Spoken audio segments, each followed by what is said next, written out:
والصلاة والسلام على سيد الأنبياء والمرسلين أعوذ بالله من الشيطان الرجيم بسم الله الرحمن الرحيم اللهم صل على سيدنا ومولانا محمد وعلى آل سيدنا ومولانا محمد وبارك وسلم وصل عليه اللهم ربنا زدنا علما اللهم انفعنا بما علمتنا وعلمنا ما ينفعنا وزدنا علما وزدنا حكمة والحمد لله على كل حال اللهم نور قلوبنا بنور القرآن وزين أخلاقنا بنور القرآن وأدخلنا الجنة بالقرآن ونجنا من النار بالقرآن.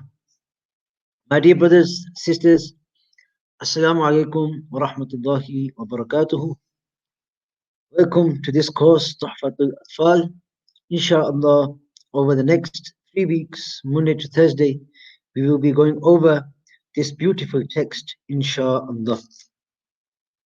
If you haven't already purchased the book, which you can see on your screens on the right hand side, Tuhfat Atfāl, please do so.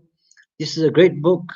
In this book, the second part of this book consists of the 40 hadith compiled by Mullah Ali Qari, rahmatullahi ta'ala alayhi. It's a very beautiful book and very beneficial for our course also.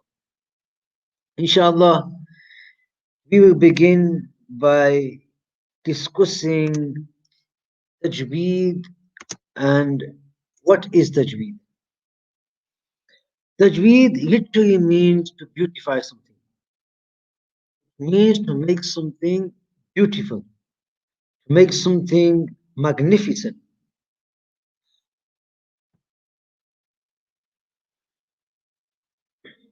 Ilm al-Tajweed is the science that deals with the pronunciation of Arabic letters from their correct makharij, places of articulation, along with their correct sifat, characteristics of letters.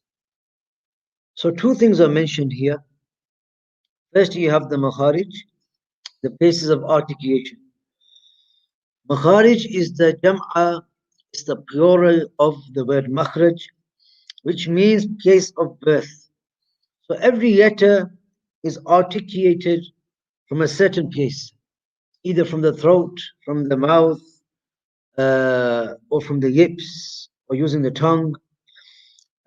So where the letter is born from is known as the makhraj or makharij, along with their correct sifat.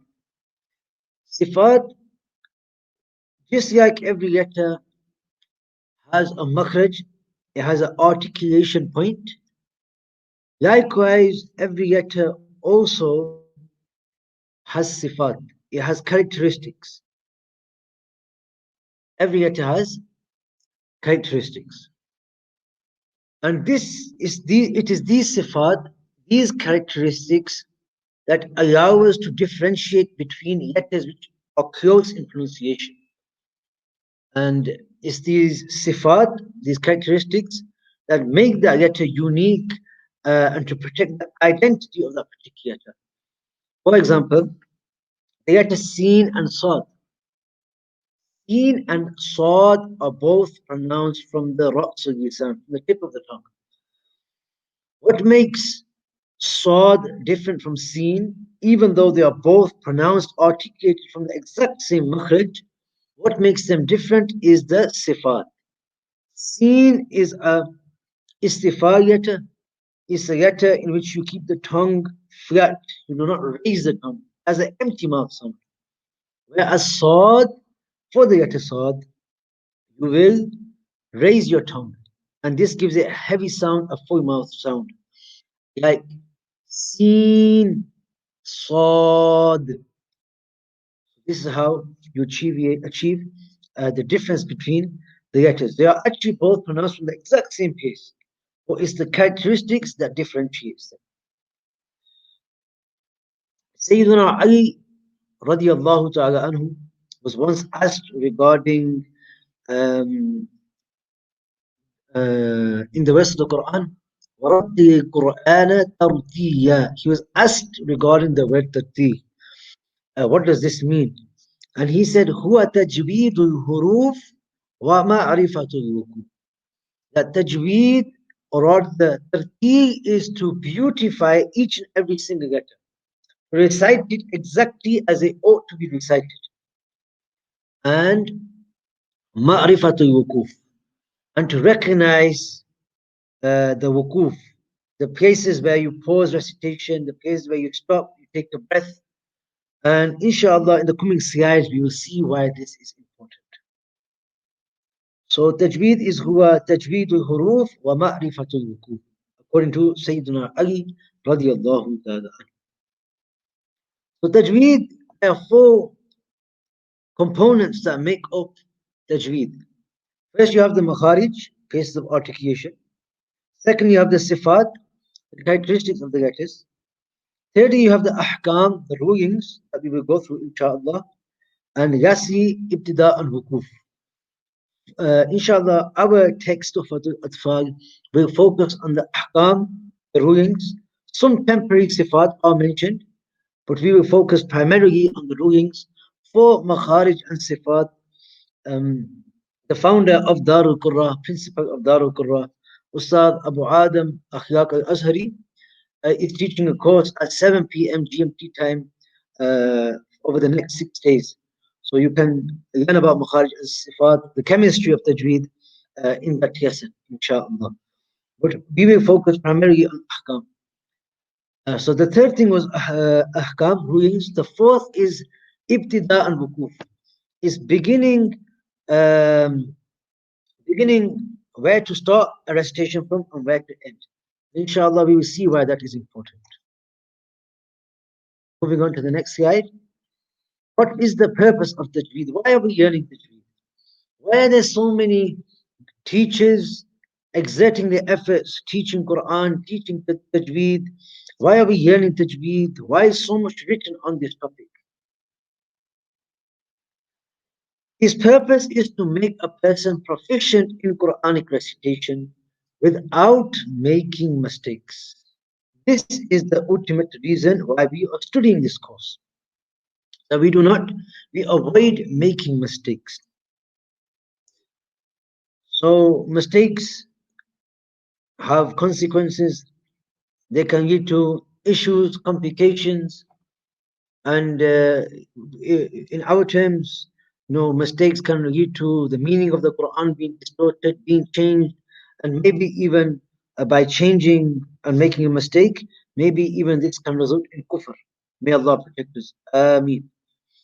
The purpose of Tajweed and the reason why we are studying on this course is to protect ourselves from making mistakes whilst reciting the speech, the kalam of Allah Almighty.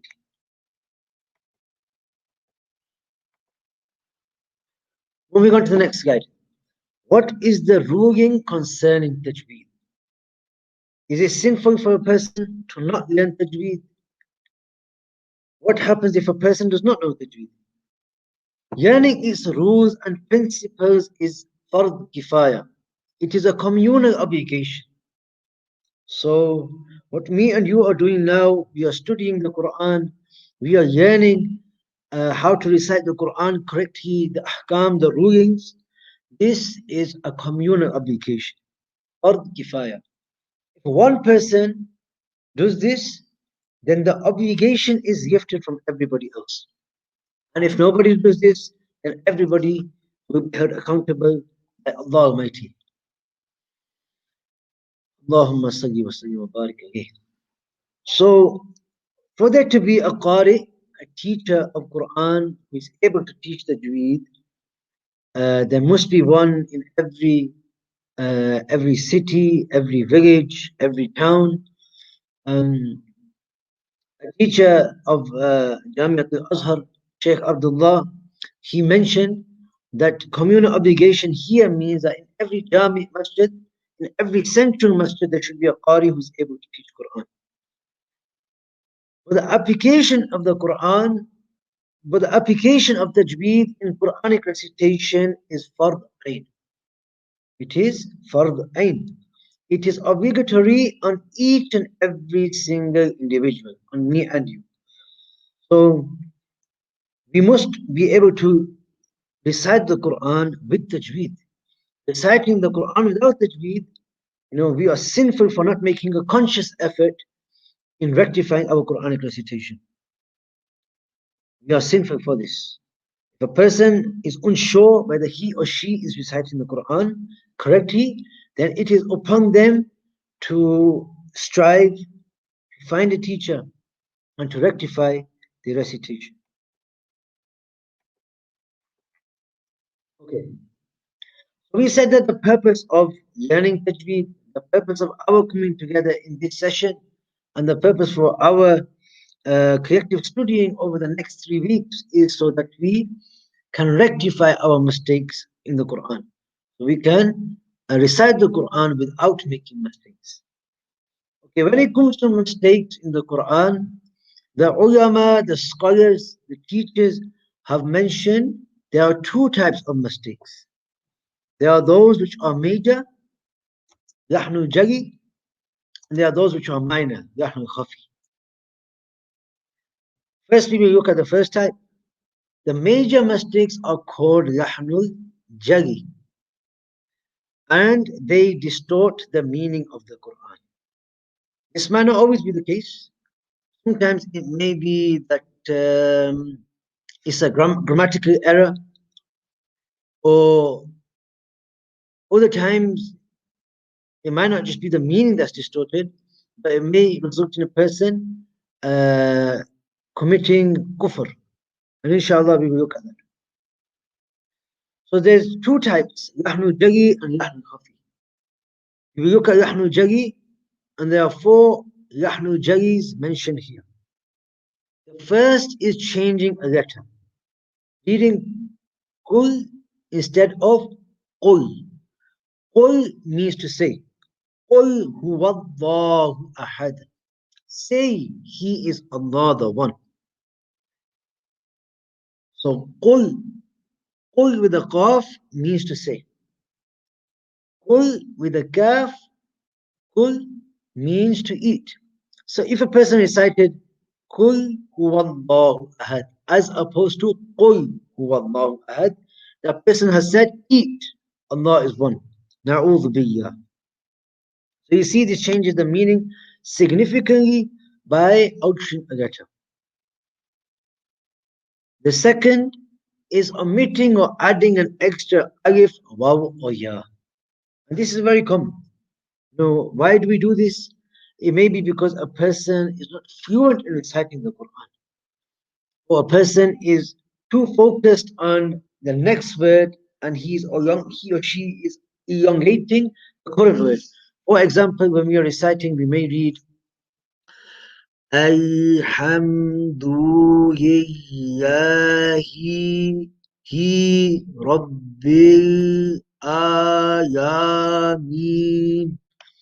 You see, what's happening is that the words are being elongated and extra letters are being added. Alhamdu, hamdulillahi, not hamdulillahi.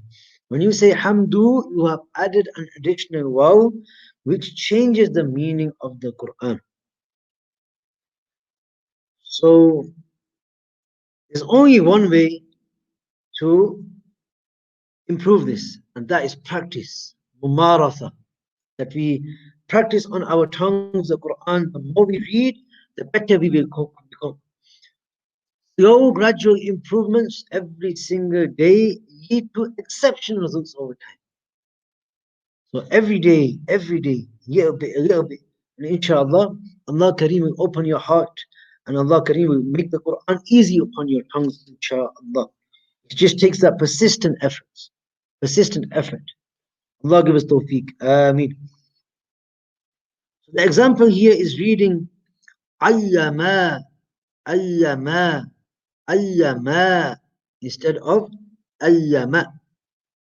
You see, like the verse of the Quran where Allah Kareem says, وَأَلَّمَ آدَمَ الْأَسْمَاءَ كُلَّهَا, that Allah taught Adam the names of everything. But by saying Allama means he taught. Allama means they both taught. So if I was to say, وَأَلَّمَا آدَمَ الْأَسْمَاءَ كُلَّهَا. Now this means they both taught Adam the names of everything. And what this suggests is that there are now two Allahs, there are two gods. Na'udhu billah. This is why by adding additional letters to the Quran, they can distort the meaning. May Allah protect us from such mistakes. Another example here. So that was to add an additional letter. Now we will look at removing a letter. قَالَ قَالَ means they both said. قَالَ means they both said. قَالَ means he said.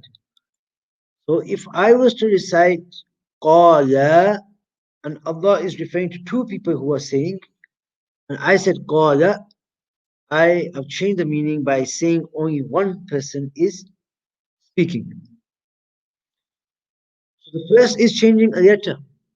The second is omitting or adding an extra alif, waw, or ya. The third is to change a vowel, to change a haraka, Arabic dialectal mark. So a zabar, zair, pesh, fatha, dhamma, kasra is known as a haraka. Haraka means to give motion, something which has motion. So changing a vowel changes the meaning. For example, in Surah Fatiha, we recite Sirat al-Yadhina an'amta. Guide us along the straight path, the path of those upon whom you have favored, upon whom Allah has favored. But if I recited an'amtu instead of an'amta, now I am saying the path of those whom I have favored. So I am claiming to be Allah, ma'ad Allah. So changing the vowel will change the meaning. And this is a yahnul jali, major mistake. So changing a letter is a yahnul jali. Omitting or adding an extra alif, waw, or ya is a yahnul jali. And changing a vowel is also a yahnul jali. The fourth is vowelizing a sakin letter. Sakin means motionless, and haraka means motion, to be able to move. For example, the word kataba. Each letter has a haraka, it has a vowel. Therefore, I am able to recite this movement, kataba. Whereas if there is no vowel on a letter, then that letter is not able to have haraka. Like an'amta. The noon and meme in this word are sakin. They are in the halat of sukoon. They are motionless. They are not able to move. So the fourth is to vowelize a sakin letter. A letter which has no haraka, no fatha, no kasra, that we vowelize that letter. For example, the word khalaqona, khalaqona means we created. If I recited khalaqana, khalaqana, and I vowelize the qaf by adding a fatha, this now means he created us. Khalaqna, we created. Khalaqana, qana, he created us. Again, this significantly changes the meaning. So what is the ruling regarding these mistakes? These are the four lahnul jali, major mistakes. It is haram, prohibited to make major mistakes in Quran, even if it is unintentional. And this is the key part, the end part. Even if it is unintentional, we must avoid making major mistakes. If a person is unsure whether they are reciting Quran correctly or not, must find a teacher. Fard ayn on each and every single individual. And if these mistakes are made in salah, that salah is rendered invalid. Okay. That was the lahnul jali. They were the major mistakes. The second type of mistakes, according to the ulama, is lahnul khafi. Lahnul khafi. Minor mistakes. Minor mistakes are called Yahnu Khafi. These are mistakes in the temporary sifat of a letter. So I told you at the beginning that tajweed consists of makharij, sifat, ahkam, and ibtida wukuf. Sifat characteristics can be permanent and they can be temporary. The all the sifat that we will look at in this point, Tuhfat al-Atfāl, will be temporary. They are temporary sifat, such as idgham, idhar, iqyab, ikfa, or not reciting the yet ra with a full mouth when it has a fatha or a dhamma. dhamma. You may be thinking, what are these words, these terms? I don't know them. Don't worry. Insha'Allah, by the time we have completed um, these 3 weeks, and by the time you have completed these three texts, by the time you have completed this text, inshallah, you will be very proficient and well acquainted, familiar with all of these terms. Inshallah. May Allah give us tawfiq. Ameen. So, a mistake in a temporary sifat of a letter is the Yahmil Khafi. Like the letter Ra is an empty mouth letter, but it can be full mouth when it has a fatha or dhamma on it. Like the word Rabb or Ruhama. They are full mouth Ras. And when the Ra has a kasra on it, it will be empty mouth, like rizq, rizq. So we won't say rizq. Yeah. Inshallah, we will look at that in further detail. So, Yahnu Jali, a mistaken Yahnu Jali may change the meaning, may affect a person's iman, but a mistaken Yahnu Khafi won't do that. Rather, it attacks and destroys the beauty of the Quran. You see these rulings, the idgham, idhar, iqyab, ikfa, these add beauty to the Quran. So, what is the ruling regarding Yahnu Khafi? Scholars have differed over its ruling. Some say it is haram, prohibited, whilst others regard it as makruh, disliked. So the ulama differ. Some say it's haram and some say it's makruh. I am not endorsing, encourage, or saying in any way that it's okay for us to make minor mistakes. We are reciting the kalam of Allah Kareem, the most superior speech, the best speech text that a person can read. And the kalam of Allah is no ordinary kalam, so you must try to perfect our recitation and even avoid these minor mistakes. Inshallah. So in short, those who are capable of reciting the Quran with tajweed must do so. Otherwise, it is a grave sin.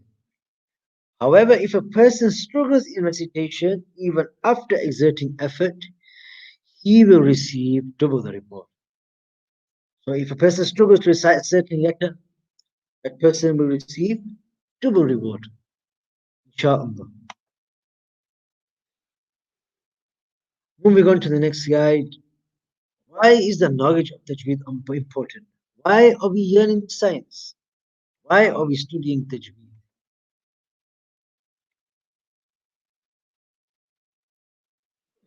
Allah Kareem says in the Quran, O you who believe, do not approach prayer when intoxicated until you know what you are saying. You see, I mentioned the fourth component of tajweed is ibtida and wukuf, knowing where to start and stop.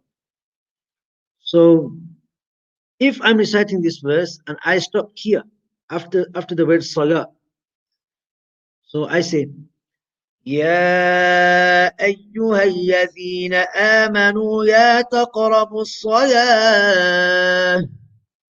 What does this mean? O you who believe, do not go near the prayer. Meaning, avoid the prayer altogether. Don't go near it at all. Is that what Allah Kareem is telling us? No. Rather, Allah Almighty is saying, don't approach the prayer وَأَنْتُمْ سُكَارَى, whilst you are intoxicated until you know what you are saying. This is why you must know where to start and stop. Let us look at another verse very quickly. Allah. Allah Almighty says in the Quran, and again, I'll show you why it's important where we begin and end a verse.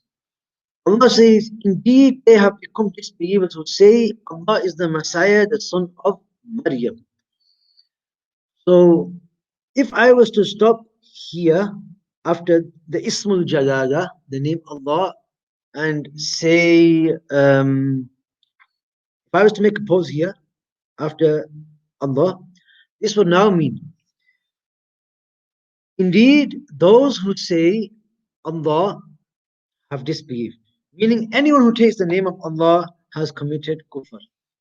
This is not what Allah Almighty intends from this verse. This is why we must know where to start and where to stop.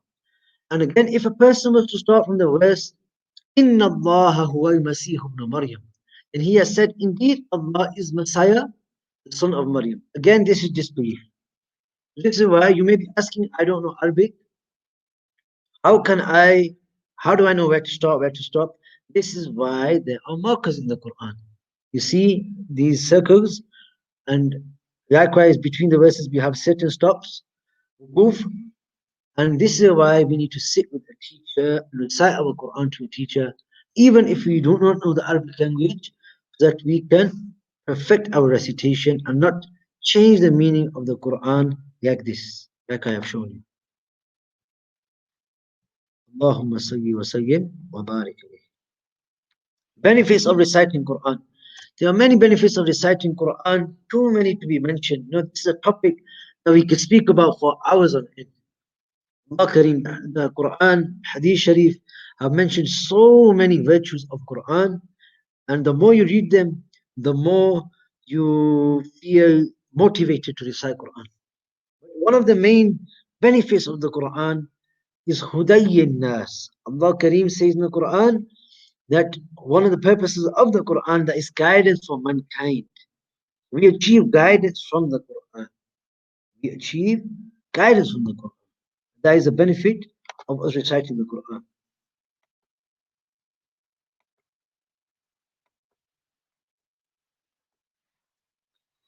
Okay, another benefit from the Hadith Sharif. Sayyidina Usman radiallahu ta'ala narrates, Messenger of Allah sallallahu alayhi wa sallam said, beautiful Hadith Sharif, خيركم من تعلم القرآن وعلمه.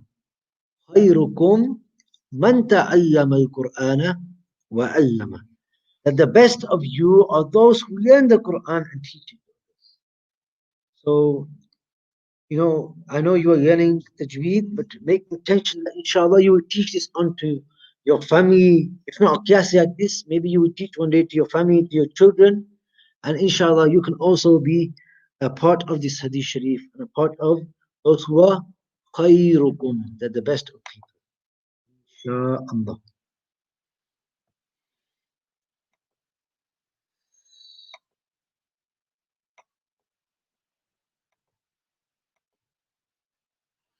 Inshallah, now we come on to the beautiful poem Tuhfat Atfāl. Sheikh Suleiman al-Jamzuri wrote this poem just over 200 years ago. He came, we don't know the exact date of his demise, but there's books that are attributed to him from the year 1215 after Hijri.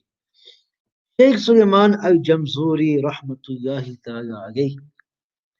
And we ask Allah Kareem to give us the ability, to give us tawfiq to complete this text, inshaAllah. رب يسر ولا تؤسر وتمم بخير وبك نستعين يا فتاه يا علام. So this text Sheikh Suleiman al-Jamzuri has wrote for us that we are able to learn the rulings of tajweed. And it's a beautiful text. Inshallah, those who complete the examination at the end of these 3 weeks will be given an ijazah, which goes all the way back up to Sheikh Suleiman al-Jamzuri. So my teacher, Ustaz Abu Adam Ahyaq al-Azhari, their teacher, Sheikh Ashraf Hamid Hasnain al-Azhari, and their teacher, etc., etc., all the way back up to Sheikh Suleiman al-Jamzuri. Inshallah, we will give you that ijazah upon completion. So the key thing is persevere, don't give up. Maybe Shaitan will say to you after today, it's a boring course. It doesn't matter. My Quran's good enough. Yeah, it's been a constant state of that we are striving to become better, inshallah. So he begins and he says, يقول راجي رحمة غفوري دوما سليمان هو الجمزوري. يقول راجي. Raji means the one who is hopeful. رحمة غفوري, in the mercy of the most forgiving. The one who is hopeful in the mercy of the most forgiving says. So he's referring to himself. He uses this sifat description for himself, that he is hopeful in the mercy of the most forgiving. Subhanallah. He says, so the one who is hopeful in the mercy of Allah, the man always says, Yakul. Sulaymanu huwa al-Jamzuri. Sulayman, who is Jamzuri. Al-Jamzuri is a place in Egypt. And Sheikh Suleiman is known as Al-Jamzuri because his father was from this place called Al-Jamzur. So he says, the one who is hopeful in the mercy of the most forgiving always says, look at this, how beautiful this opening is. That he is in a state of hope of Allah Kareem. He doesn't say his name instantly, but he says, I am hopeful in forgiveness from Allah Almighty. What does he say? He says, Alhamdulillah Muhammadin wa alihi wa man tala. He begins by praising Allah Almighty. He says, Alhamdulillah, all praise is for Allah Almighty. Subhanallah al-Azim. Musalliyan ala Muhammad. While sending salutations, Musalliyan means while sending salutations, ala Muhammad sallallahu alayhi wa sallam, upon Muhammad and wa alihi, and upon his family. Musalliyan ala wa alihi, while sending salutations upon his family, wa man tala, and those who follow the Messenger sallallahu alayhi wa sallam. Look how beautiful this is. Shaykh Sulaiman, he did not forget you and me. He even included us in this salawat. Because whoever follows the Messenger is every ummati of the Rasul sallallahu alayhi wa sallam. You will see throughout this beautiful text, Shaykh Sulaiman al-Jamzuri, he will constantly give us nasiha and he will remind us to become good Muslims. Very beautiful poem. And you will see he's in a constant state of making dua for his students also. Then he says, وَبَعْدُ. And after sending salutation, after making hamd, praising Allah and sending salutations upon our Master sallallahu alayhi wasallam, he says, هَذَا النَّظْمُ لِلْمُرِيدِ. That this poem is for the student. For the student. فِي النُّونِ وَالتَّنْوِينِ وَالْمُدُودِ. هذا, this النظم poem للمريد is for the student. فِي النُّونِ, regarding noon, وَالتَّنْوِينِ and mudud. So noon, we will see noon and tanween, there are rules of noon and tanween. We will study them tomorrow, inshallah. And mudud is the plural of mad, lengthening letters. So he says this poem is for the student regarding the noon sakina and tanween and the letters which we elongate. Don't worry about this, inshallah. These are sections that will come further into the poem. So then he says, look at the wording that he's used. He said murid is for the student. And then he says, سَمَّيْتُهُ بِتُحْفَةِ الْأَطْفَالِ. I have named this, I have called this Tuhfatul Atfāl. Tuhfa means gift, like we say in Urdu, Tuhfa. Tuhfatul Atfāl. Atfāl means children. Look at this, Shaykh Sulaiman al-Jamzuri is reminding you and me that once you have completed this book, Tuhfatul Atfāl, then don't think that you are a master of tajweed.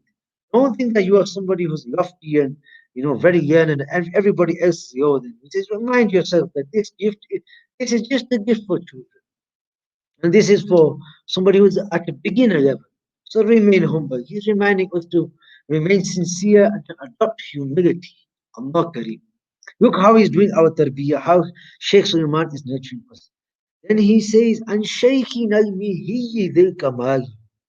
He says, where did he get this book from? And I got it from Shaykhina, our teacher, al-Mihi, whose name is Mihi, dhil Kamal, the bearer of perfection. In the books, there's not much mention about Shaykh Mihi. But we know that he was the teacher of Shaykh Sulaiman al-Jamzuri. So look at how just in these few lines, even before we start coming to any tajweed, how he is nurturing with Shaykh Sulaiman. He's saying, humble yourselves. Don't think that you're great and there's people out there who are teaching Quran who are lower than you and you're better than them. He says, humble yourself. Remember, this is a tuhfa, it's a gift for children, Atfāl. You're a tifl, you are a child. Allah Kareem. أرجو به أن ينفع الطلاب والأجر والقبول والثواب. أرجو به أن ينفع الطلاب والأجر والقبول والثواب. He says, I hope, Arju. Look, he's in a constant state of hope. Subhanallah al-Azim. He says, I am in a constant state of hope.